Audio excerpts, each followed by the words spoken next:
వదలండి. ఏమిటి చిలిపితనం? ఇప్పుడు నేనేం చేశాను? పాడు. పాడాలా? ఏ పాట పాడాలి? మనకి పాటలు రావే.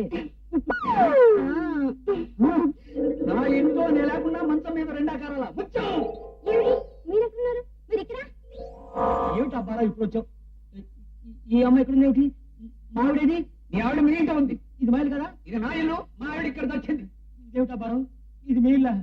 ఏదో ఆలోచనలో మర్చిపోయి వచ్చానయ్యా. నీ మతి మరుపు తగలయ్యా. నీ మతి మరుపుతో చాలా ఘోరాలు జరిగిపోతున్నాయి. ఏమే ఆయనకి మతి మరుపు అయితే నీకేం రోగం వచ్చిందే? మంచి రోజు చూసుకోకలా. నాకేం తెలుసు?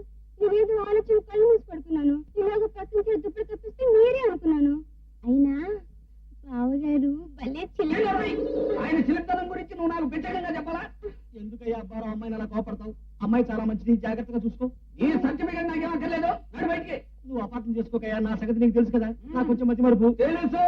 అలా ఎక్కడికి?